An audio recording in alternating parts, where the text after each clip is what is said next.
Captain David Chen stood at attention in the grand throne room of the Velrani royal palace, one uniform among many in Earth's diplomatic delegation.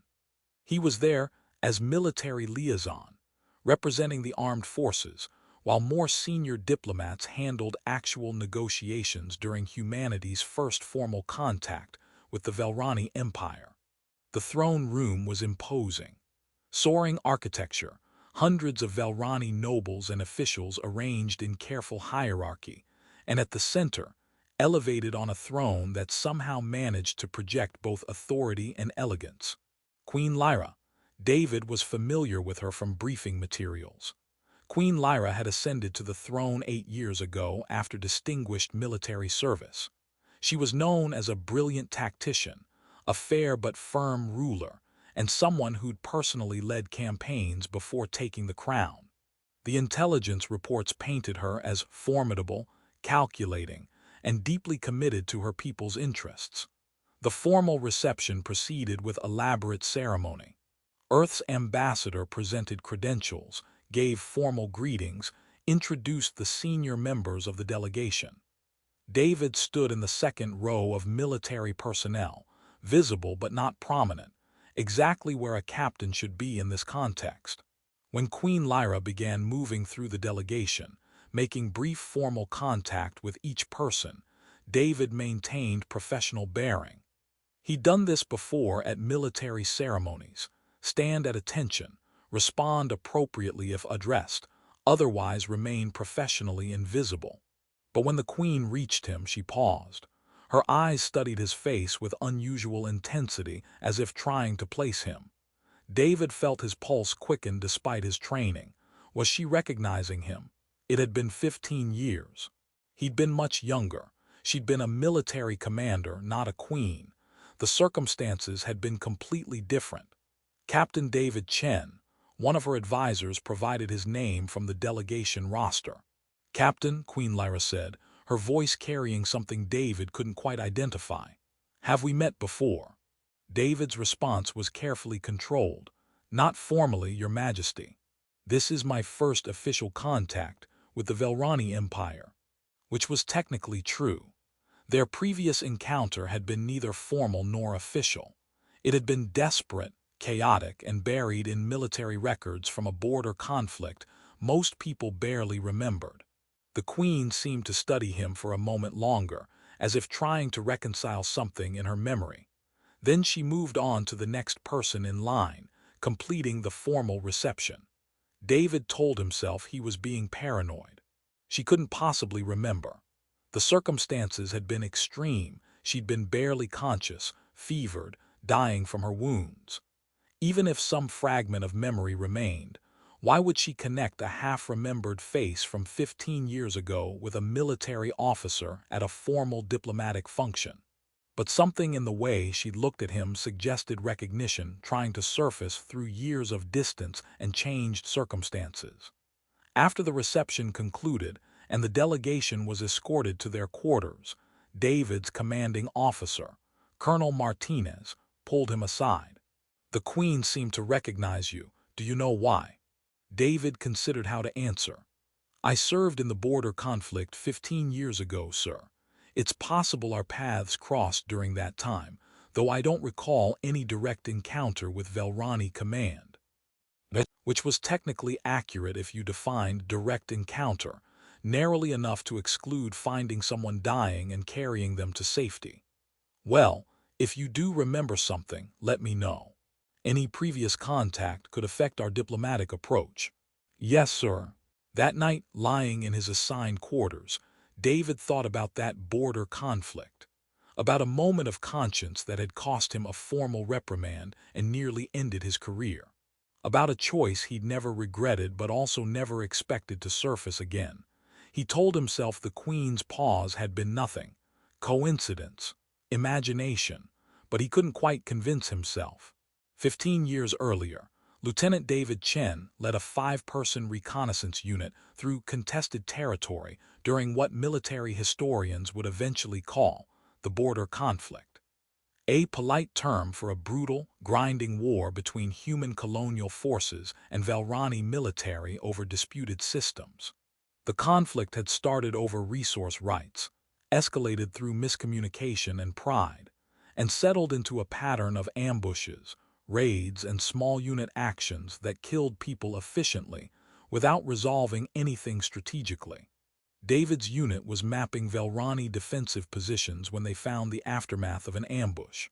A Velrani patrol had been hit hard, bodies scattered, equipment destroyed, signs of a chaotic firefight followed by hasty retreat. And in a crater created by an explosion, barely breathing, a Velrani soldier, female based on physical characteristics, young, severely wounded, multiple gunshot wounds, burns, signs of severe blood loss. Her uniform indicated officer rank. She'd been left behind when her unit retreated, too injured to move and probably not expected to survive long enough to be worth the risk of retrieval. By every military protocol, David should have either captured her for intelligence or left her. They were deep in hostile territory, resources were limited, and helping an enemy combatant served no tactical purpose. In fact, it violated explicit orders about not compromising missions for humanitarian concerns. David's second-in-command voiced exactly this. "Sir, we should move on. She's enemy, she's dying, and stopping to help her puts our entire unit at risk." "She's dying," David agreed, "which means we can help her without her being a threat." "Sir, with respect, helping enemy wounded isn't our mission. Our mission is reconnaissance, which we've completed. We have 6 hours before extraction. We can spare one of those hours to prevent someone from dying when we have the medical supplies to help." His unit looked at him like he was insane. Maybe he was, but he couldn't walk away from someone dying when he had the ability to help, regardless of which uniform they wore. David provided medical treatment, stopped the bleeding, treated the burns, administered the antibiotics and painkillers from his field kit. The woman was barely conscious, fevered, fading in and out of awareness. She definitely didn't understand that an enemy soldier was saving her life. Then David made a decision that would earn him an official reprimand. He carried her. For 6 hours, through hostile terrain, David carried the wounded Velrani officer toward neutral territory where she could be evacuated by her own forces. His unit thought he'd lost his mind. His commanding officer, when he eventually reported this, would agree. But David couldn't leave her there to die alone. It felt fundamentally wrong in a way that had nothing to do with tactical considerations or military regulations. The woman was delirious most of the journey. She mumbled in Velrani. David couldn't understand most of it. Sometimes she seemed to register that someone was carrying her, that she was being helped. But she never fully regained consciousness, never knew who was helping her or why. When they reached neutral territory and managed to signal a Velrani patrol, David stayed just long enough to hand her over to her people. He didn't give his name, didn't wait for questions, just ensured she was safely transferred, and then disappeared back into the contested zone before anyone could identify him. His official report described it as rendered humanitarian medical aid to wounded enemy combatant in accordance with interstellar conventions regarding treatment of injured personnel. His commanding officer's response was less diplomatic. "You wasted resources, compromised your unit's safety, and violated orders about not engaging with enemy forces for non-tactical purposes. Official reprimand. If you pull something like this again, court-martial." David accepted the reprimand. He never regretted his choice. The woman survived. He'd verified that through intelligence channels afterward. She'd been returned to Velrani forces, treated, recovered. He never learned her name or rank beyond confirming she was an officer. The border conflict eventually resolved through diplomatic channels. Territory was partitioned. Both sides declared qualified victory, and everyone moved on. David continued his military career, eventually reaching captain and being selected for Earth's first formal diplomatic mission to the Velrani Empire. He never connected that desperate act of mercy with the Queen standing before him now. Why would he? She'd been a dying soldier. She was now a queen. 15 years in completely different contexts. Except now, standing in her throne room, seeing the way she'd looked at him, David was starting to wonder if his buried past was about to surface. The formal dinner on the second evening of negotiations required participants to change from military uniforms to ceremonial diplomatic attire, neutral formal where appropriate for mixed-species diplomatic functions. David was in a private changing area adjacent to the grand dining hall, removing his uniform jacket when the door opened unexpectedly. Queen Lyra stood there, having apparently dismissed or eluded her guards. She was staring at his forearm where an old scar was visible, a distinctive jagged line running from wrist nearly to elbow, sustained 15 years ago during that chaotic journey carrying a wounded Velrani officer through rough terrain. David froze, uncertain how to respond to the Queen's unexpected presence. Without a word, without explanation, Lyra crossed the space between them and reached out to touch the scar. Her fingers traced the distinctive pattern with something like recognition. "So it was you." Her voice was quiet, almost wondering, after all these years. David's mind raced, she knew, somehow despite everything she remembered, but how? She'd been barely conscious, fevered, dying. She shouldn't have clear memories of that encounter. Lyra seemed to register where they were and what she was doing. She stepped back, composed herself, but her eyes never left his face. "Come with me," she said. It wasn't a request. It was a command from a monarch who just discovered something profound. "We need to talk, privately." She led him to a small private chamber, away from the diplomatic proceedings. Once the door closed and they were alone, she spoke with intensity. "I didn't recognize you at first. You've aged, obviously, and I only saw you briefly during the border conflict before I lost consciousness. But that scar," she gestured to his arm, "I remember it. You carried me for hours. I was delirious with fever and blood loss fading in and out. But I remember pieces. Your voice telling me I would survive. Your hands providing medical treatment I didn't deserve from an enemy. And I remember waking in a Velrani medical facility 3 days later and asking who saved me." "Your Majesty," David tried to speak. "They told me an unknown human soldier had brought me to neutral territory and disappeared before anyone could identify him.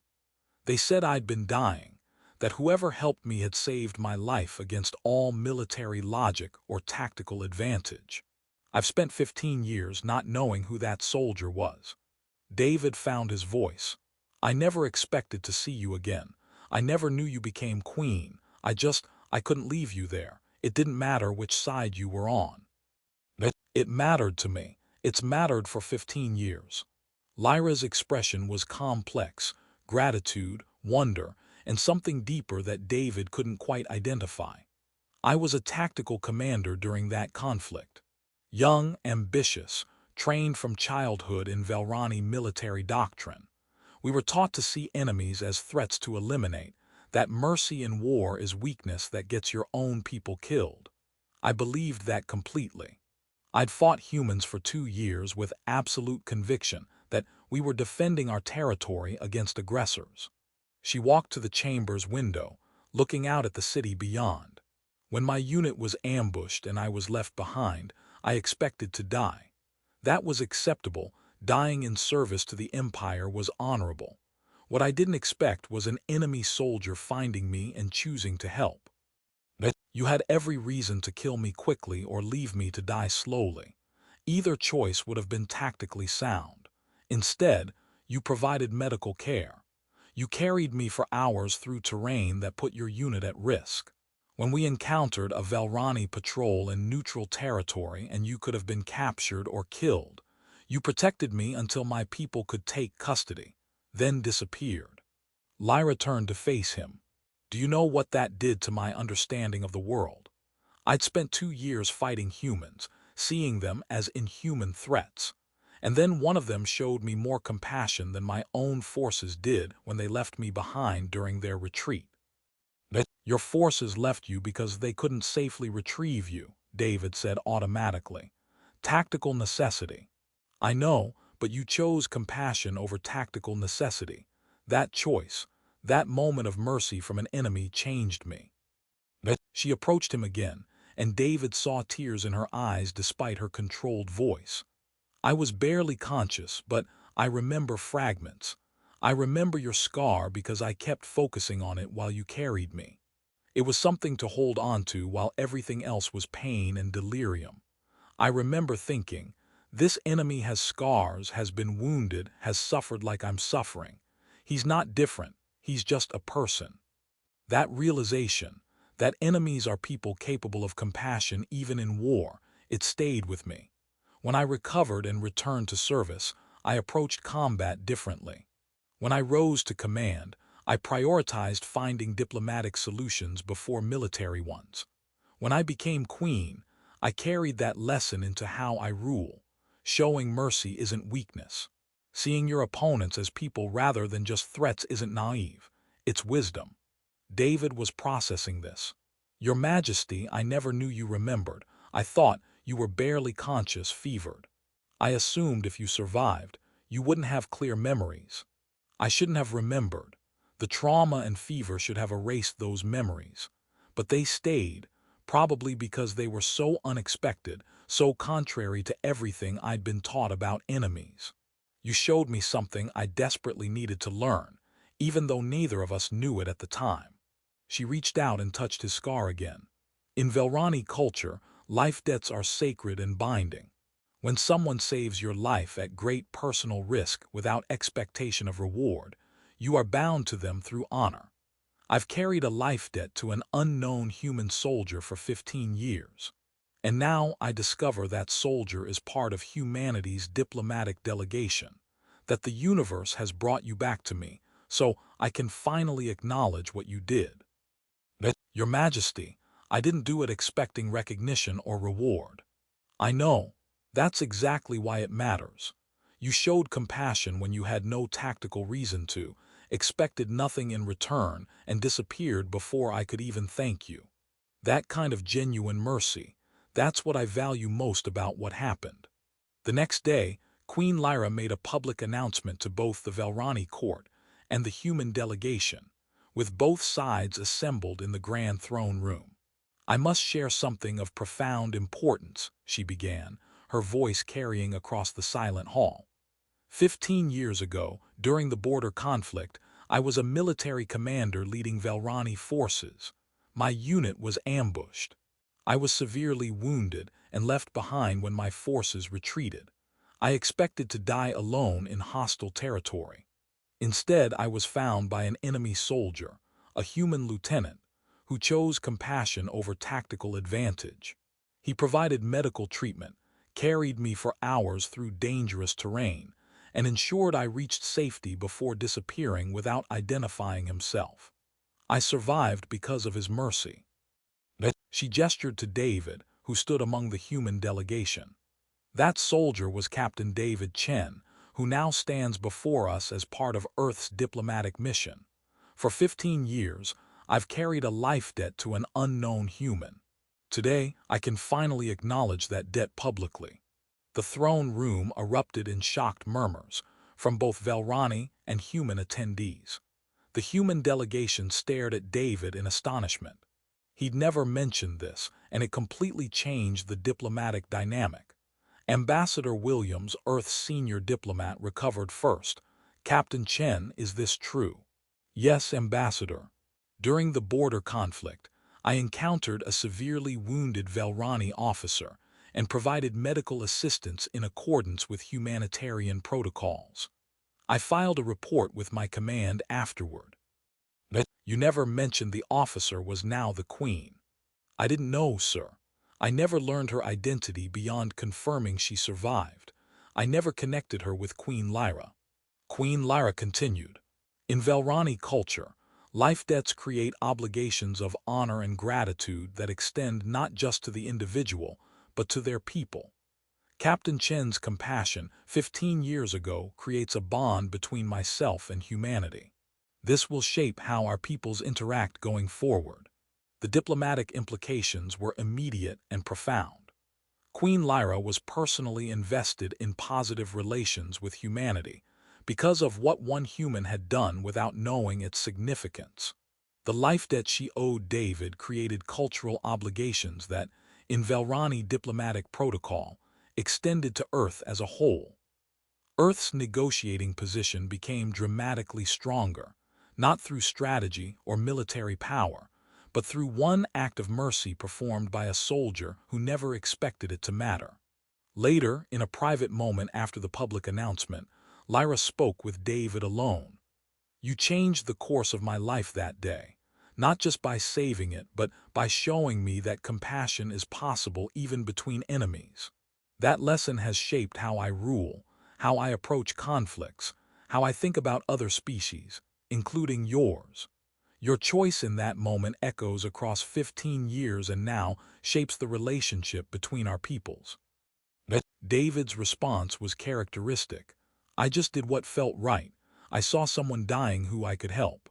And that's the most powerful thing you could have done," Lyra said quietly. "Not calculated strategy, not seeking advantage, just simple human compassion shown to someone who was supposed to be your enemy. You've proven that sometimes our most important decisions happen in moments we never expect will matter to anyone but ourselves." She smiled, a genuine expression that transformed her formal royal bearing into something more human. "Thank you, Captain Chen, for saving my life 15 years ago, for showing me that mercy isn't weakness, for being the reason I can approach this diplomatic mission, believing that humans and Velrani can find common ground. You gave me that belief when I was dying in hostile territory, and I've carried it ever since. I'm just glad you survived, Your Majesty. And if my choice back then helps our peoples find peace now, then I'm grateful it mattered in ways I never imagined." The human who thought his past was buried had discovered that compassion has a long memory. The act of mercy he performed without expectation of reward had echoed across 15 years, shaped a queen's understanding of the world, and now influenced the fate of two species meeting for the first time. Sometimes the most important things we do are the choices we make when no one is watching, the moments when we choose compassion over convenience, mercy over tactical advantage, humanity over the dehumanizing logic of conflict. David had made that choice 15 years ago, and now, when he least expected it, the woman whose life he'd saved had returned to tell him it mattered, that his choice had changed her, shaped how she ruled, and given her reason to believe that even former enemies could become allies. A single scar had revealed a hidden past, and that past, brought into light after years of silence, had proven that mercy given without expectation of reward is never truly forgotten.